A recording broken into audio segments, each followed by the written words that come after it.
Porque eu falo em algum lugar, ou em alguns lugares, que uma coisa que marcou muito o meu aprendizado de inglês, porque eu fui aprender inglês já meio velha, né? Porque eu fiz os cursos famosos, estava pra caramba, era boa aluna, mas nunca conseguia falar, nunca conseguia entender direito. E quando eu comecei a fazer o doutorado, eu vi que eu ia me estrepar se eu não desse um jeito no inglês.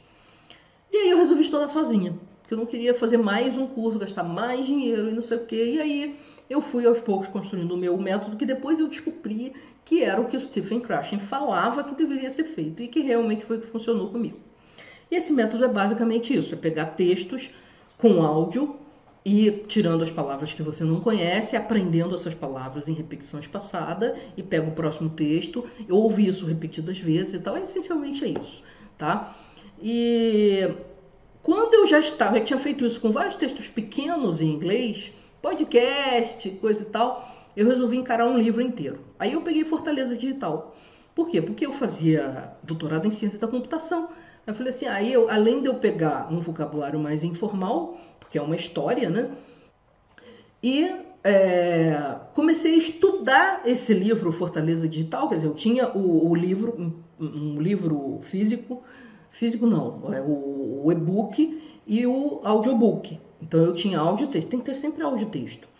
E aí eu ia ouvindo e marcando as palavras que eu não sabia, e era um pedacinho por semana, né? Era meio capítulo por semana no início, porque tinha muita palavra, e aí. O que acontece depois de um certo tempo? O que acontece é que normalmente um autor ele tem um vocabulário mais ou menos estável. E você vai aos poucos, vai aparecendo menos palavras novas, e você embala, e aí você começa a ler muito mais rápido. Claro que aí tem menos palavras, então não é tão bom do ponto de vista de aprendizagem. Mas, de qualquer maneira, eu tive coisas para aprender até o final. Fiz isso com o livro inteiro, todo ele. Lia, pegava as palavras, ficava ouvindo no meu MP3 indo e voltando da UFMG, que era onde eu fazia o doutorado. E eu percebi, quando eu terminei esse livro, eu percebi claramente que eu estava num outro patamar de inglês. Não era outro patamar. Eu entendia muito melhor, eu me expressava muito melhor.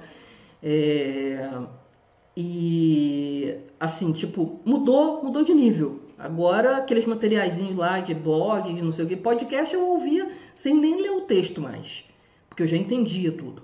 Então, o que me trazia vocabulário novo era o filme, que traz as expressões idiomáticas, as gírias e não sei o que, ou livro mesmo, que tem um vocabulário mais denso. Mas o inglês do dia a dia, de uma entrevista, de um podcast e tal, eu pegava com a maior facilidade. Então foi um divisor de águas ali para mim.